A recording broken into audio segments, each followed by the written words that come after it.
MOEFCC has notified in various waste streams.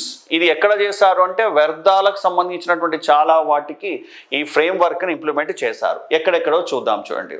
Okay, so producer have been mandated to get the end life waste recycled under EPR. ఈ extended EPRలో ఏంటి అంటే producer responsibility, ఏది ఆ waste material దాని end life దాన్ని ఏం చేయాలి అనే దానికి ప్రొడ్యూసరే రెస్పాన్సిబిలిటీ.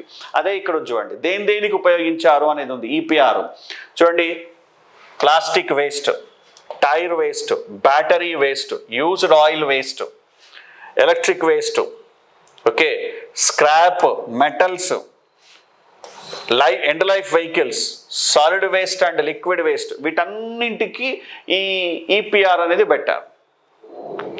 ప్లాస్టిక్ వేస్ట్ అండి, అంటే ఆ ప్లాస్టిక్ వేస్ట్ను మళ్ళీ ఏదో ఒక రకంగా ఉపయోగకరంగా మార్చాలి, రీయూజ్ చేయాలి, రీసైకిల్ చేయాలి. అలానే టైర్ వేస్ట్, ఓల్డ్ టైర్ని గాలి లేకుండా మండిస్తారండి. మండిస్తే దాంట్లో ఏమవుతుందంటే పౌడర్ వస్తుంది, బ్లాక్ కలర్ పౌడర్ వస్తుంది, దాన్ని మనం వాడుకోవచ్చు.